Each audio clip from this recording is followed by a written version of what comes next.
नमस्कार. Doctor Babasaheb Ambedkar Marathwada university UGC Malviya mission training centre Chhatrapati Sambhajinagar online RC in information communication and technology या विषयामध्ये प्रोग्राममध्ये आपले सर्वांचे स्वागत करतो. मी doctor Dilip Nathrao Gite, Jawaharlal Nehru college Parli Vaijnath, physical director.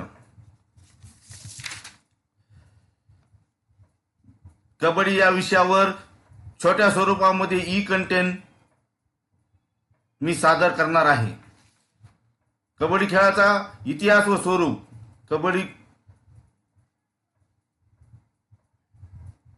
खेळाचा विकास. कबड्डीचा मराठमोळा मातीशी मस्ती करणारा खेळ आज वैभवाच्या सिंहासनावर नसला तरी वैभवाच्या चौकटीत निश्चित शिरावू लागला आहे. लाखाचा खप असलेल्या वृत्तपत्रातून मिळणारी प्रसिद्धी, टेलिव्हिजन प्रकाशाचे प्रकाशज्योत, चांगल्या संस्थेमधून नोकरी, स्वर्ण पदकाची आणि चषकाची खैरात, राज्य आणि राज्य पातळीवर पुरस्कार, राष्ट्राच्या सीमा ओलांडण्याची तयारी, या साऱ्यावर जरी नुसती नजर टाकली तरी त्याची कल्पना येते. हा विकास काही सहजासहजी घडलेला नाही.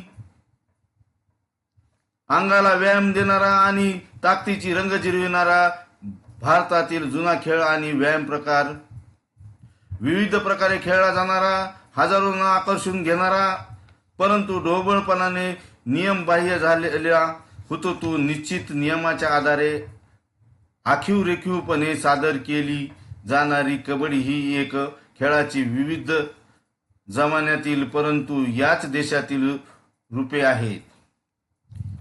या पावलाचा मागोवा घेऊन आपल्या पुढील वाटचाल करावी लागेल. आहे त्या प्रगतीवर आत्मसंतुष्ट न राहता खेळाच्या विस्ताराची, वैभवाची आणि कर्तव्याची दृष्टी पल्याड असलेली नवनवीन क्षितिजे शोधावी लागतील. आणि त्याचबरोबर या प्रगतीत कबड्डीला केवळ भव्यता न येता तिचा कस वाढावा, तिचा दर्जा वाढावा, यासाठी अनेक प्रयोजन, विविध साहित्य याद्वारे धडपडावे लागले आहे. या साऱ्या संकलित विचार करणे हेच प्रयोजन आहे. खेळाचे वर्णन. कबड्डीचा खेळ हा 2 संघांमध्ये खेळला जातो. दोन्ही संघांमध्ये प्रत्येकी 7 खेळाडू असतात. नाणेफेक सरपंच करतात. नाणेफेक जिंकणारा संघ नायक आपणास पहिली चढाई करायची की मैदानाची विविस्त्र बाजू घ्यायची याबद्दल आपला आग्रह घेतो. यानंतर जो संघ प्रथम चढाई करणारा असतो त्यातील कोणताही एक खेळाडू कबड्डी हा दम मानण्यास मध्यरेषा ओलांडण्यापूर्वी सुरुवात करून प्रतिस्पर्ध्याच्या अंगणात प्रवेश करतो. चढाई करणारा बचाव करणाऱ्यांना विविध प्रकारांनी कौशल्याने स्पर्श करण्याचा प्रयत्न करतो व नंतर आपल्या बाजूला सुरक्षितपणाने दम न तोडता मध्यरेषा पूर्णपणे ओलांडून येण्याचा प्रयत्न करतो. शक्य न झाल्यास निदान रेषा ओलांडून तो परत येतो. याच वेळी बचाव करणारे खेळाडू हे चढाई करणाऱ्यापासून स्वतःचा बचाव करणे न शक्य झाल्यास त्याला पकडणे आणि त्याचा दम तुटेपर्यंत त्याला पकडून ठेवणे याचा प्रयत्न करतात.